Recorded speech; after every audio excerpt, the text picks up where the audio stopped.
Hello বন্ধুরা, কেমন আছো সকলে? সকলকে স্বাগত জানাই আমার channel nature at the very core of science. আমি নূপুর বলছি।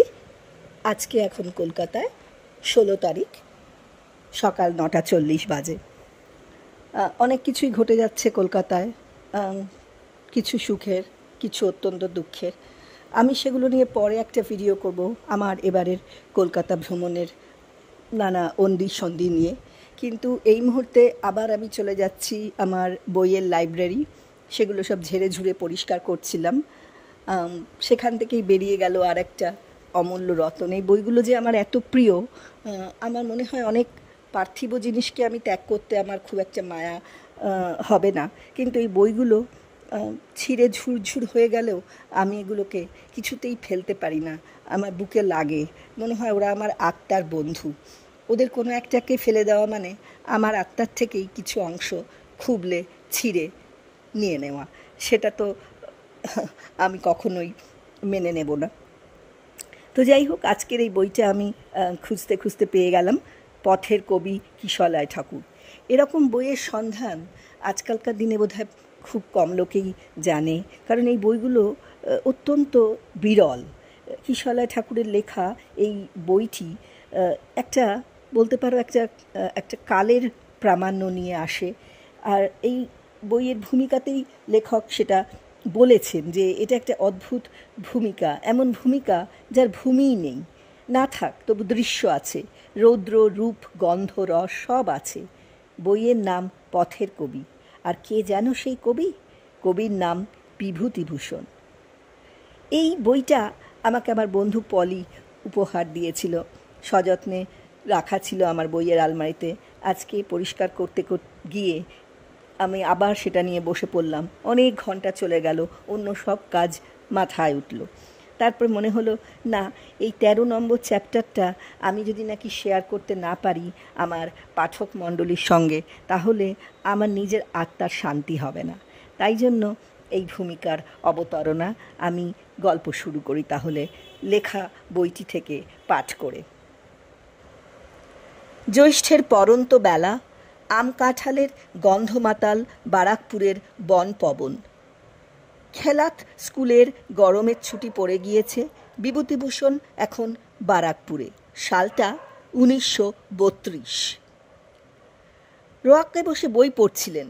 পাশেই ছোট্ট পুকুর, বিলবিলে, জলে টইটম্বুর, চারিদিক নিঝুম। হঠাৎ মনে হলো ঝুপ করে একটা আম পড়ল জলে। আবার শব্দ, তারপর আবার একটা। আশ্চর্য, ভাবছেন এত আম পড়ছে কোথা থেকে? কিছুক্ষণ লক্ষ্য করে দেখতে পেলেন কে যেন বিলবিলের ঘাট থেকে ডাল ছুঁড়ে মারছে। কে ওখানে? হাসতে হাসতে এগিয়ে এলো এক তরুণী। বললে, ইস, কবির তন্ময়তা ভেঙে দিলেম, কি খারাপ কাজই না করলাম। না, বিভূতিভূষণের মন বললে, এই তো সুন্দর কবিতা, আর এ যদি কবিতা না হয় তবে কবিতা কি আমার জানা নেই। খুকু কাছে এসে দাঁড়ালো। বিলবিলের জল থেকে তুলে আনা এক থোকা কচুরি ফুল ছিল বিভূতিভূষণের পাশে। খুকুর খোঁপায় পরিয়ে দিলেন। জগতে এমন বিচিত্র যোগ ঘটিয়েই যেন কে আড়ালে বসে কৌতুকে হাসেন। ভিন গাঁ থেকে আসা সেই অঙ্কের মাস্টার প্রতিবেশী যুগলমোহন, যার চতুর্সীমায় ঘেঁষতেন না বিভূতিভূষণ, আতঙ্কে, অঙ্কের আতঙ্কে। হ্যাঁ, ওর সেই ছাত্র জীবনের আতঙ্ক। বনগাঁ স্কুলের অঙ্কের মাস্টার যুগলমোহন বন্দ্যোপাধ্যায়েরই ছোট মেয়ে খুকু। ভালো নাম প্রীতিলতা।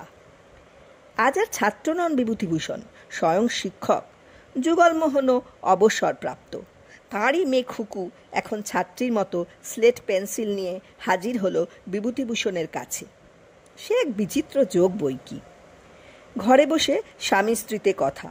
যুগলমোহন বলেন, মহানন্দদার ছেলে দেখো কত বড় হয়েছে, আজ দেশ জোড়া ওর নাম যাক, কত বই পুস্তক লিখছে, সভা ডেকে সুখ্যাতি করছে লোকে। খুকু অবাক হয়ে শোনে। কি বই, কি বৃত্তান্ত, অত শত বোঝে না সে। মা স্নেহলতা বলেন, বুঝবি কি, কয় অক্ষর গম্যি হয়েছে তোর? তারপর একটু থেমে দীর্ঘ নিঃশ্বাস ফেলে বলেন, তা উদ্যোগ থাকলে সবই হয়। সেদিন বিকেলে দেখলুম বকুলতলায় শুয়ে আছে বিভূতি, জগা এসে কী সব লিখে নিচ্ছে। বাড়ি এলেই ওর কাছ থেকে কত কী শিখছে, জানছে, পাড়ার সবাই। মাধবী কঙ্কন আরও কত কী সব পাঠ করে শোনায়। বাপ ছিলেন বড় কথক, তার গুণ পেয়েছে ছেলে, কেমন সুন্দর করে বলতে বোঝাতে পারে। ওসব শুনলেও অনেক শেখা হয়। ভিড়ের মধ্যে শিখতে বসতে পারবে না খুকু। আলাদা করে শেখাবেন কি? খুকু জিজ্ঞাসা করে। মা চটে যান মেয়ের কথায়। জগাদের শেখাচ্ছে আর তুই কি ওর পর? সেদিন বিকেল, সৈমাদের বকুলতলায় শুয়েছিলেন বিভূতিভূষণ। খুকু এসে দাঁড়ালো। কি খবর খুকুরানি? আমার বুঝি ভালো নাম নেই? ভারী কি উত্তর। আমার নাম প্রীতিলতা, প্রীতি। চোট সামলে উঠে বিভূতিভূষণ বলেন, তা তো নিশ্চয় ভালো নাম তো থাকতেই হবে, তবে আগে দেখতে হবে মেয়েটি তুমি ভালো কিনা, এবং নামের মতো প্রীতিপদ কিনা, অর্থাৎ ভালো লাগবে কিনা। ছাই লাগবে। না না, তা বলিনি। ছাই হবে কেন? কেমন ফুটফুটে মেয়ে, কাঁচপোকা। ওকে বাধা দিয়ে খুকু তার মায়ের ভাষা নকল করে বলে, কয় অক্ষর গম্যি হয়নি, ছাই না তো কি? তা শেখো না কেন লেখোপড়া? শেখাবেন আপনি? নিশ্চয়, এক্ষুনি শুরু হোক। মাস্টার বিভূতিভূষণ উঠে বসলেন। সঙ্গে সঙ্গেই খুকু ছুট, বাড়ি থেকে স্লেট পেন্সিল নিয়ে হাজির। পাঠ শুরু। এভাবেই দুজনের কাছে আসার পালা। খুকু দেখল সকাল বিকাল ওকে পাওয়া দায়। কোথায় কোথায় ঘুরে বেড়ান। জগ সে কথা বুঝে গিয়েছে। জগ পাঁচির ছোট ভাই, পুটিদির ছেলে। বড় ছেলে গোষ্ঠ আজ কোথায়? জ্যৈষ্ঠ মাসের দিনে সে কিশোর আমের লোভে গাছে উঠেছিল, ডাল ভেঙে পড়ল, বুক ভাঙল পুটুদির। সে কি কান্না তার! মাটিতে আছড়ে বুক চাপড়ে কাঁদছে বিভূতির পুঁটিদি, কাঁদছে বিভূতি, কোলে নিয়ে গোষ্ঠর প্রাণহীন রক্তাক্ত দেহ। অনেকদিন পরে এই জগ এসে কিছুটা সান্ত্বনার প্রলেপ দিয়েছে পুটিদির বুকে। বিভূতিও তাকে ভালোবাসেন, ঠিক নিজের ভাগ্নের মতো। জগও নিজের মামা নেই, ছিল পুটিদির এক ভাই ভরত, খেলার সাথী বিভূতি। সেও সব খেলা ভেঙে দিয়ে পৃথিবীর ধুলি ঝেড়ে বিদায় নিল 17 বছর বয়সে। সেই থেকে সৈমা কাদম্বিনী ছেলে বলতে জানে বিভূতিকে, পুটিদিও জানে ও তার মায়ের পেটের ভাই। বিভূতিরও এক কথা, বারাকপুরে সৈমা আছে, ওদের ঘরে খাবার নিমন্ত্রণের দরকার হয় না, আসন পাতাই থাকে। জগৎ ছোট থেকে পড়ার ঝোঁক, মামা বাড়ি এলে এবং মামাকে পেলে আর ছাড়া নেই, ন্যাওটা হয়ে লেগে থাকবে। পরে সেই লোক 24 পরগনা, মালদা, বহরমপুর নানা জায়গায় বদলি হয়ে ছাত্র পড়ান বুনিয়াদী শিক্ষণ কলেজের অধ্যক্ষ হয়ে। ভালো নাম শচীন্দ্রনাথ মুখোপাধ্যায়। পাঁচি বলে, ধরতে হলে দুপুরে। সেদিন মেঘলা দুপুরে পাঁচিকে নিয়ে খুকু এসে উঁকি দিল জানালায়। দেখল ঘুমুচ্ছেন। ডেকে তো আর তোলা যায় না, কিন্তু জগ এসে ঠিক ডেকে তুলল। খুকুরা এসে আবার জানালার গড়ার ধরে দাঁড়াতেই বিভূতিভূষণ খুশি। পড়বে এসো। খুকুর ওই কথা, মাথা নেই আমার, লেখাপড়া হবে কি করে? নিশ্চয়ই হবে, না হলে আর মাস্টার কিসের আমি?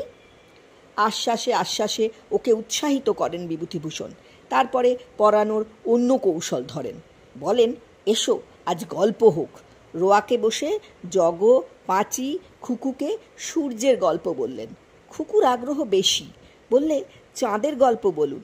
শুরু হলো গ্রহ নক্ষত্রের নানা গল্প। যেমন করে মিতে ছাত্র বিভূতি শীতল স্মৃতিদের কাছে বলতেন, তেমনি করে বিজ্ঞানের তত্ত্বকে উপন্যাসের মতো রসি এসে বলা। বঙ্গশ্রী অফিসে বসে পক্ষীদ্বীপ বা কাঠবিড়ালির আশ্চর্য ঘুমের ফিচার তৈরির মতো সাজিয়ে সহজ সুন্দর ঢঙে বলা। আকর্ষণ ওদের মধ্যে খুকুরই বেশি। সেই বড় সমঝদার, বলে, এ আমার বেশ লাগে। চাঁদ সূর্য তারা তো রোজ দেখছি, এত কাণ্ড কি জানতুম? উঠে যাওয়ার সময় বলবে, কাল আরও বলবেন। মেতে যান বিভূতিভূষণও। যে কদিন বাড়িতে থাকেন আর কেউ না আসুক, খুকু ঠিক হাজির। দুপুরে এসে ঠিক ঠিক পাকড়াও করতে না পারলে দিনটাই বৃথা যায়। তবু নাগাল পাওয়া ভার। একদিন সন্ধ্যার পর দেখে ওর ঘরে যেন আলো জ্বলছে। বেড়ার পরে টোকা দিল। কে? দরজা খোলা। মুখে সাড়া না দিয়ে নেপথ্য থেকে সামনে এসে দাঁড়ালো খুকু। কি ব্যাপার, কদিন যে দেখাই পাইনি? বারে, নিজেরই পাত্তা নেই, আবার উল্টো কথা। রোজ খুঁজে যাই, সবাই বলে যা খুঁজে দেখ, ইছামতির পারে না হয় নীলকুঠির জঙ্গলে। তাই নাকি? তা গেলেই পারতে। যেমন কথা, মেয়ে ছেলে না? বাচ্চাদের আবার মেয়ে আর ছেলে। ইস, বাচ্চা খুকুর মর্যাদায় লাগে। বয়স কত জানেন? বেশ বড় হয়েছি, কিন্তু পড়াশুনোটায় আর একটু যে বড় হওয়া দরকার। তা হবে কি করে? পাল্টা অনুযোগ খুকুর। এক গাদা সেন্টেন্স তৈরি করেছি, দেখাবো কাকে?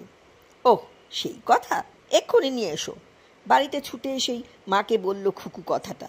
তা মেয়ের মতিগতির মোড় ঘুরছে দেখে স্বামী স্ত্রী ওরা দুজনেই খুশি। বিভূতির মতো ছেলে বই খাতা দিয়ে পাঠিয়ে দেন। এটা বিভূতিভূষণের দৃষ্টিপ্রদীপ লেখার সময়। এ পর্যায়ে বিভূতিভূষণ ডায়েরিতে লিখেছেন, খুকু রোজ সন্ধ্যায় আমার কাছে স্লেট পেন্সিল বই নিয়ে পড়তে আসে। আমি বসে মেটে প্রদীপের আলোয় দৃষ্টিপ্রদীপ লিখতুম। খুকুর খাতা দেখে নতুন পড়া দেন, নিজে দৃষ্টিপ্রদীপে মগ্ন হন। লিখতে লিখতে একসময় চোখ তুলে দেখেন খুকু ওর দিকে হাঁ করে চেয়ে আছে। কি গো, পড়া হয়ে গেল? বারে, কখন? বলনি কেন? বাবা, যা এক মনে লেখেন। আচ্ছা, কি লেখেন অত? শুনবে তুমি? পড়ুন তো দেখি। গালে হাত মস্ত সমজদারের ঠাটে বলল খুকু। শুনতে শুনতে দু চোখ জলে ভরে যায়। জিতুদের দুঃখ কান্না আর সামলাতে পারে না, রুদ্ধ হয়ে আসে পাঠকের গলাও। খুকুরা বুঝলেই রচনা বুঝি সার্থক হয় তার। পথের পাঁচালি পড়তে গিয়ে তো খুকু আকাশ পাতাল ভাবনায় অস্থির। এ তো সব আপনার নিজেরই কথাই লিখেছেন। কি দুষ্টুই ছিলেন আপনি ছোটবেলায়। তুমি কি করে বুঝলে? তুমি তো আমার ছোটবেলা দেখোনি। বাবা তো দেখেছেন, বলেন সবই ওর কথা, সব সত্যি। তাই নাকি? না তো কি, এখনো কি বদলেছেন? সেই ইছামতি, নীলকুঠি আর বনজঙ্গল নিয়েই তো আছেন। কোনো জবাব দেন না বিভূতিভূষণ। ভাবেন সত্যিই বদলাননি তিনি এতটুকু। খুকু বলে, চলুন কুঠির মাঠে যাব আপনার সঙ্গে। গিয়ে খুকু অবাক হয়। গাঁয়ে এতদিন থেকেও কত গাছ ফুল তার দেখা হয়নি, যা এই কুঠির মাঠে সে দেখল, চিনল, জানাশোনা হলো ওদের সঙ্গে। কেমন যেন একটা সম্পর্কের মতন।